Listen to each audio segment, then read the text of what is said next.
한 주간의 삶도 잘 지켜주시고 또 학생부 예배 자리를 우리 학생들 인도해 주심에 참 감사합니다. 오늘도 간절히 바라옵기는 우리 학생들의 마음 가운데 성령님 친히 임재해 주셔서 하나님의 말씀이 전파될 때에 그 말씀을 나에게 주시는 말씀으로 잘 듣고 깨달을 수 있도록 성령님께서 우리의 마음을 활짝 열어주셔서 하나님의 말씀을 집중하여 들을 수 있는 큰 은혜를 허락하여 주옵소서. 전하는 저에게나 듣는 학생들에게나 동일한 은혜 풍성히 허락해 주시기를 간절히 소망합니다. 감사드리며 예수님의 이름으로 간절히 기도드립니다.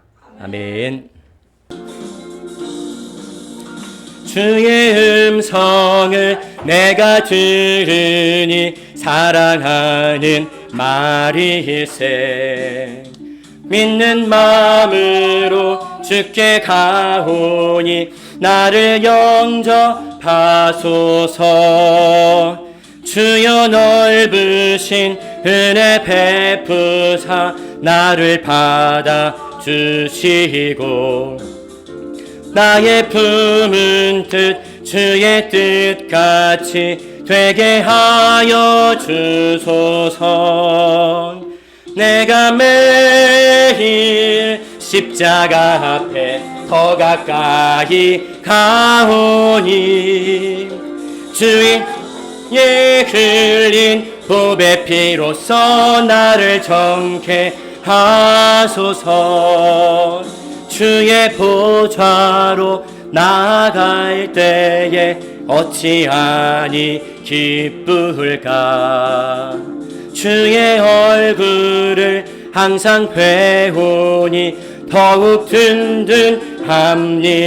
내가 매일 십자가 앞에 더 가까이 가오니 구세주의 흘린 보배 피로써 나를 정케 하소서. 내가 매일 십자가 앞에 더 가까이 가오니 구세주의 흘린 보배 피로써 나를 정케 하소서.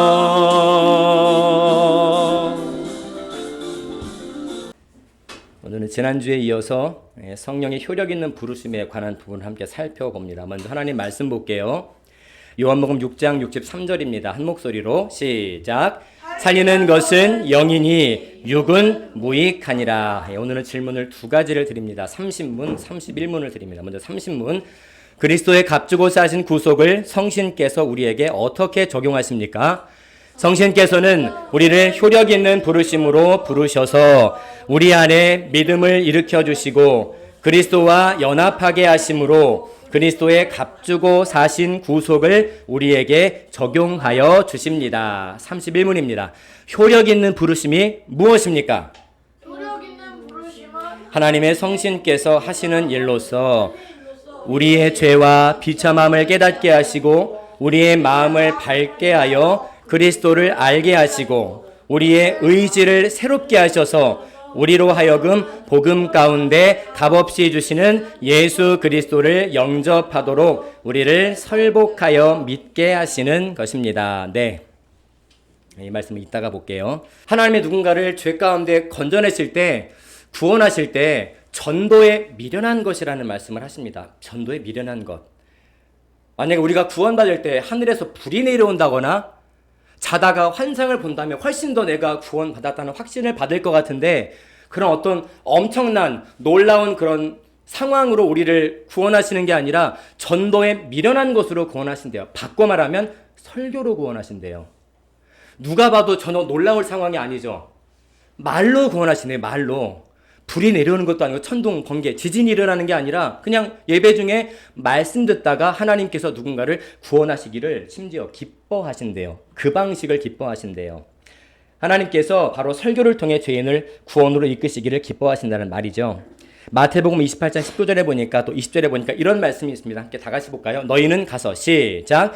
너희는 가서 모든 민족을 제자로 삼아 아버지와 아들과 성령의 이름으로 세례를 베풀고 내가 너희에게 분부한 모든 것을 가르쳐 지키게 하라. 아멘.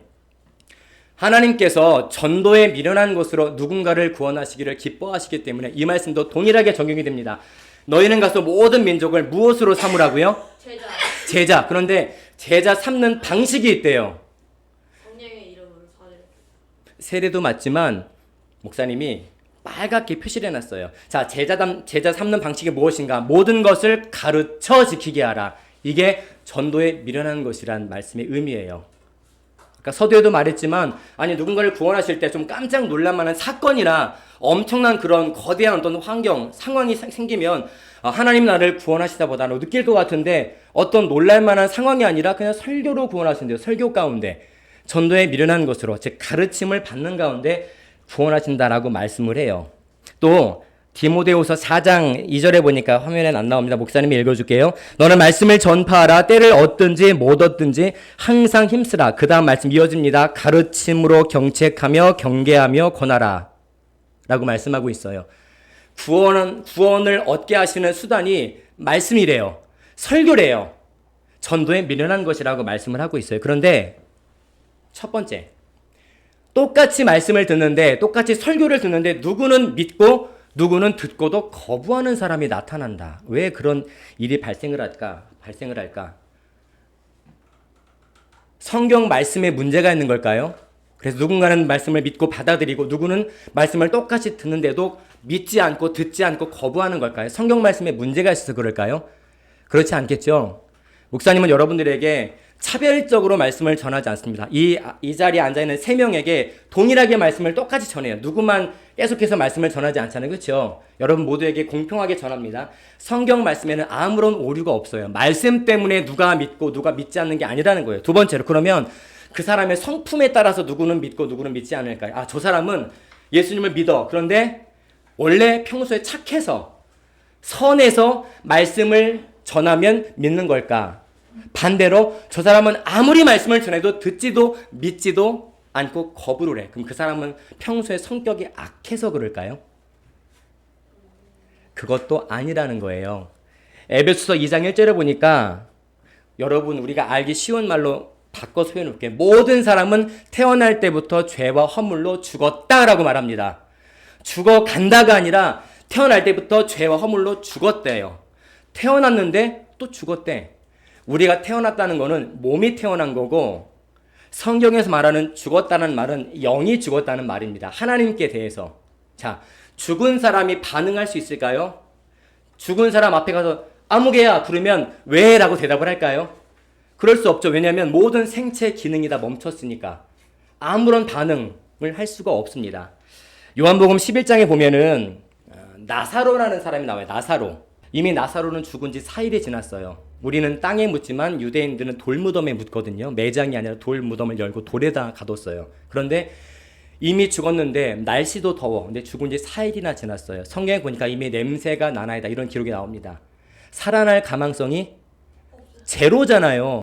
주님이 그 나사로 무덤 앞에 가셔서 주변 사람들의 모습을 보니까 여동생도 울고 주변 사람 다 울고 예수님도 우셨다 그렇게 기록하고 있습니다. 나사로를 평소에 굉장히 사랑하셨나 봐요. 그런데 이미 죽었잖아요. 그런데 예수님이 주변 사람들을 진정시키고 나사로 무덤, 돌무덤가의 앞에 가셔서 한마디를 외치십니다. 나사로야! 나오라! 그랬더니 나사로가 수족을 붕대로 동인 채 걸어 나오더라 라고 성경 기록되어 있습니다.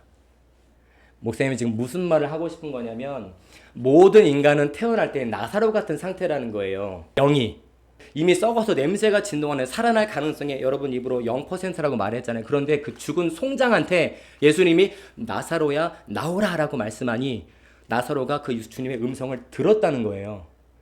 그 음성을 죽은 사람이 어떻게 들을 수 있을까요? 주님이 들을 수 있는 능력을 허락하신 거라는 거죠. 마찬가지로 오늘 여러분 계단 올라오면서 칠판에 기록되어 있는 큰 제목을 받겠지만 성령의 효력 있는 부르심이 이와 마찬가지입니다.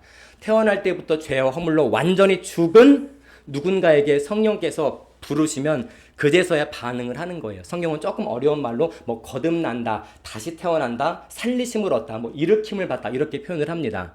우리는 지금 살아있어요. 생체 기능이 다 활동을 합니다. 그런데 하나님께 대해서 영이 죽어 있을 수 있습니다. 열어주세요, 문. 그런데 그런데 성령께서 우리를 부르시면 그동안 들어왔던 말씀이 이제서야 들리게 된다는 거예요. 나사로에 나오라라고 했을 때 무덤을 박차고 걸어 나온 것처럼 우리의 심령 가운데 누가 역사하시면요, 성령 하나님이 효력 있게 역사하시면 그제서야 그 말씀이 나를 향한 말씀이라고 믿어지게 된다는 거예요. 고린도전서 2장 10절 말씀 한번 볼게요. 2장 14절 볼게요. 육에 속한, 시작. 육에 속한 사람은 하나님의 성령의 일들을 받지 아니하나니 이는 그것들이 그에게는 어리석게 보임이요 또 그는 그것들을 알 수도 없나니 그러한 일은 영적으로 분별되기 때문이라. 아멘. 아니, 죽은 사람한테 나오라 했을 때 죽은 사람이 걸어 나왔다, 이걸 누가 믿어요? 이상한 일이잖아요. 그런데 이게 성경에 기록되어 있단 말이에요. 성경이 거짓말이 아니라면 이게 사실이란 소리인데, 예수님이 죽은 지 6일이나 지난 누군가에게 나사로야 나오라 했을 때 진짜 실제로 그 죽은 성령이 걸어 나왔을 때 이게 믿어지려면 머리로는 우리가 이야기로는 알 수 있습니다. 아, 나사로 이야기 나 주일학교 때 배웠지. 그런데 이게 실제로 믿어지려면 성령께서 효력 있게 부르심이 있어야 된다는 거예요. 근데 이 말씀 보니까 육에 속한 사람은 하나님의 성령의 일들을 받지 않는데요. 나사로 이야기를, 주님의 동정녀 탄생을, 죽었다가 3일 만에 부활하신 것을 아무리 들어도 이게 믿어지지가 않아. 이야기로는 알겠는데 믿어지지가 않아. 왜냐하면 여전히 육에 속해 있기 때문에. 육에 속한 사람은 하나님의 성령의 일들을 받지 아니하나니. 이어서 잘 집중해서 들어보세요. 이는 그것들이 그에게는 어리석게 보인대요. 죽은 사람이 어떻게 살아나? 어떻게 처녀의 몸에서 아들이 태어나? 어리석게 보이는 거예요. 또 아까 하나님께서 죄인들을 구원하실 때 어떠한 방식으로 구원하시기를 기뻐하신다고 하셨죠? 전도에 미련한 것으로 구원하시기를 기뻐하신다고 하셨죠? 전도가 뭐예요? 주님께서 나를 위해 십자가에 못 박혀 죽으셨다라는 게 전도, 복음의 핵심인데, 이 말을 저 길거리 다니는 사람 아무나 붙잡고 얘기해서 주님께서 당신을 위해 죄 때문에 죽으셨습니다. 그럼 그 사람이 어떻게 반응할까요? 콧방귀 낍니다. 화낼 수도 있어요. 무시합니다. 그럼 말도 안 되는 소리 하지 말라고. 이게 원래 인간의 모습이에요. 그런데 원래 인간의 모습에서 우리가 구원받으면 어떻게 되는가? 그 복음을 전해 들었을 때 그게 믿어지는 거예요. 주님이 정말 내 죄 때문에 십자가에서 모든 물과 피를 다 쏟으셨다고, 그 주님 한편에 있던 강도처럼. 그것들은 알 수도 없나니 그러한 일은 영적으로 분별되기 때문이라. 나사로 이야기를 했습니다. 그런데 고린도전서 2장 10절 말씀 한 번 더 볼게요. 오직, 시작. 오직 하나님이 성령으로 이것을 보이셨으니. 그동안 숱하게 들어왔던 말씀들을 이제 성령께서 보이시니까, 이것이란 말은 예수 그리스도와 그가 십자가에서 이루신 대속 사건을 우리는 오늘 처음 듣는 게 아니라 아마 오늘이 52주째거든요. 오늘 말씀을 전한 지 1년째가 되는 날인데 아마 매주 한 번씩은 들었을 거예요. 52번을 들었던 소리인데, 이 말씀이 나는 왜 안 믿어지지?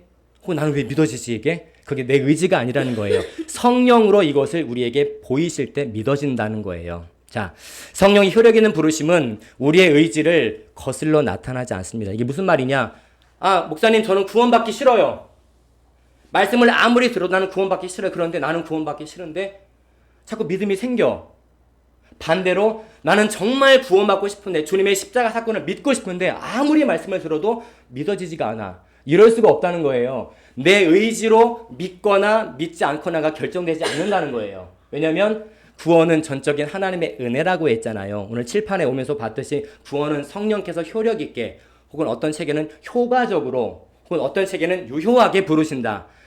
약을 먹어야 아픈 게 나을 거 아니에요. 또 심각하면 수술도 하죠. 근데 아무리 아파도 약국도 안 가고 병원에 수술도 안 받으면 그 사람은 나을 수가 있어요, 없어요? 더 덧나기만 하겠죠. 하나님의 말씀을 듣고 그 말씀이 내 것이 되게 하려면 믿음이라는 수단이 필요한데, 그 믿음을 누가 주시느냐? 성령께서 효력 있는 부르심으로 믿음을 허락해 주실 때 믿음을 우리에게 선물로 주신다는 거예요. 그래서 성령의 효력 있는 부르심이 가져오는 세 가지 사실이 있습니다. 여러분, 이 사실을 여러분 삶 가운데 확인해 보세요. 내가 지금 성령의 부르심을 받은 사람인가? 아니면 아직 받기 전의 사람인가? 이 세 가지를 확인해 보세요. 첫 번째, 성령의 효력 있는 부르심을 받으면 예수 그리스도와 그 십자가 사건이 비로소 나를 위한 사건임이 실제로 믿어집니다. 이야기로 믿어지는 게 아니라 실제로 그 사건이 믿어져요. 이게 성령의 효력 있는 부르심이 있는 사람의 첫 번째 특징입니다. 마치 시각장애인이, 태어날 때부터 앞을 못 봤던 사람이 정말 좋은 의사를 만나서 시력을 되찾았더니 그제서야 바다가 저렇게 생겼어? 하늘이 저런 색깔이야? 야, 계곡을 처음 봤네? 평생 앞을 본 적이 없는 사람이 눈을 딱 떴을 때 그 감격이 어떨까요? 비교할 수 없지 않겠어요? 한 번도 세상을 그냥 귀로 들었던, 계곡은 이런 건 본 적이 없으니 이렇게 말로만 듣는 거야, 귀로만. 그런데 실제 시력을 회복하니까 실제 계곡, 그 맑은 물이 보이는 거예요. 그 드넓은 수평선, 지평선에 바다가 보이는 거예요. 그 넓은 하늘이 보이는 거예요. 그 높은 산도 보이고. 우리가 성령의 효력 있는 부르심을 받으면, 산, 높다면서 바다, 푸르다며, 계곡물, 차가워. 이게 귀로 들어서 아는 그 말씀이 아니라 실제로 보게 되는 거예요. 느껴지게 되는 거예요. 하나님의 말씀을 눈으로 본 바요, 손으로 만진 바라, 그런 표현이 나옵니다. 성경책을 들고 다니니까 만진다는 소리가 아니라 내 몸으로, 삶으로 경험하게 된다는 거예요. 그게 믿음이 있다는 소리고, 성령께서 효력 있는 부르심을 허락하는 사람들의 특징이라는 거예요. 두 번째, 예수님과 주님의 십자가 사건이 믿어질 때 나의 죄책을 깨닫습니다. 죄책이 뭐냐? 죄에 대한 책임인데, 그 책임을 누가 물으시는가? 아담의 원자가 해결되지 않으면 하나님이 그 책임을 그 사람에게 묻습니다. 너 왜 회개 안 해? 너 왜 내 아들을 믿지 않아? 믿지 않으니까 너는 멸망이야. 영원한 지옥이야. 라고 성경에서 말씀합니다. 목사님 말이 아니라 성경에서 최초로 주어진 율법이 있습니다. 선악을 알게 하는 나무를 먹는 날에는 반드시 죽으리라. 우린 다 알아요. 먹었어요. 아담도 먹고 하와도 먹었습니다. 그래서 죽는 존재가 됐단 말이에요. 모든 인류는 태어날 때도 그래서 허물과 죄로 죽은 채로 태어난다는 게 그 말이에요. 아담과 똑같은 죄를 내가 짓지 않았어도, 아담과 똑같은 상황에 있지 않았어도 아담 후손들은 아담과 똑같은 죄 가운데 거해했습니다. 국가대표 얘기도 했잖아요. 왜 대한민국 축구 선수들을 이름도 부르지만 국가대표, 대한민국이라고 부르는 거야. 대표성의 원리 때문에 그렇다고 했잖아요. 아담은 인류의 대표자이기 때문에 내가 아담과 똑같은 죄를 범하지 않았어도 아담과 똑같은 형벌을 받을 수밖에 없는 존재로 태어납니다. 근데 그런 존재들 가운데 누군가 하나님이 창세전에 태초에 택하셔서 성령으로 부르시는 거예요. 근데 부르시는 수단이 바로 설교라는 거죠. 말씀이라는, 전도에 미련한 이 말씀이라는 수단으로 우리를 부르신다는 거예요. 비로소 예수님의 존재, 그 예수님께서 나를 위해 죽으신 십자가 사건이 믿어지고 죄책이 깨달아지는 거예요. 나 이제 죽게 생겼구나. 하나님의 엄청난 진노 앞에 나는 영원한 멸망, 지옥 형벌에 떨어지게 생겼구나. 근데 구원을 우리에게 허락하셨잖아요. 하나님이 우리에게 구원의 길을 제시한 게 아니라 구원을 주신 거예요. 구원이 누구시죠? 예수님이 구원이세요. 예수님을 믿으면 구원을 받는 거예요. 예수님이 이 땅에 어떻게 태어나셨고 어떻게 사셨고 어떻게 죽으셨는지 그걸 그대로 믿으면 내가 구원을 받는 거예요. 이거는 강요가 아닙니다. 내가 예수님을 지금 필요로 하고 있나? 아니, 예수님이 나 때문에 죽으셨다고? 그럼 나 예수님을 붙들어야겠네? 예수님 붙들지 않으면 멸망이니까. 그런데 이게 목사님이 막 기도하라 그러니까, 예배 나오라고 막 그러니까, 말씀을 잘 들으라고 자꾸 강조하니까 그렇게 해서 강요해서 듣는 게 아니라 내가 예수님이 정말 실제로 필요해져. 공부를 아무리 해라 해도 본인이 하고 싶어 하지 않으면 공부를 할 수가 있어요, 없어요? 내가 스스로 해야 돼요. 억지로는 아무것도 안 돼요. 내가 즐겁게 해야 돼요. 근데 예수님을 필요로 하는 이 마음이, 목사님이, 주변의 어른들이, 엄마 아빠가 예수님 좀 찾아봐, 기도해봐가 아니라 나 스스로가 기꺼이 주님을 자꾸 필요로 해. 그게 성령께서 나를 효력 있게 부르신다는 증거, 두 번째 증거입니다. 마지막 세 번째, 나의 죄를 회개하고 주님을 더 붙들게 됩니다. 성령께서 우리를 효력 있게 마음속에서 부르시면 주님을 믿게도 되지만, 자, 주님을 믿었으니까 끝이 아니라, 여러분 학교에서 또 집에서 친구들이랑 생활하면서 여러분 죄를 인식하는지 모르겠지만 여러분은 무의식 중에도 죄를 많이 짓고 삽니다. 말로, 생각으로, 행동으로. 그런데 그 죄인 줄 몰라. 그런데 주님을 믿게 되면 나의 죄를 자꾸 회개하게 됩니다. 그리고 주님을 더 붙들게 돼요. 그래서 자동적으로 생겨나는 열매가 있습니다. 기도가 나와요. 자, 오늘부터 한 8주간, 2달 동안 우리 학생부 기도해야 합니다 해서 그런 기도를 하는 게 아니라 스스로 기도를 해요. 기도 안 하면 견딜 수가 없거든요. 구약에 예레미야라는 선지자가 나오는데, 예레미야 선지자가 말씀을 전하고 싶은데 말씀을 전할 수 있는 상황이 안 됐어요. 내가 말씀을 전하지 않고는 견딜 수 없나이다. 마음에 불이 붙는 것 같아서. 이게 성령의 효력 있는 부르심 있는 사람들의 특징이에요. 기도하지 않고는 견딜 수 없는 상태, 예배의 자리를 지키지 않고는 견딜 수 없는 상태, 말씀을 듣지 않고는 견딜 수 없는 상태가 성령의 효력 있는 부르심을 받은 사람들의 특징이라는 거예요. 신앙생활의 시작이 언제일까요? 우리가 예배를 언제 처음 드리게 되는 걸까요?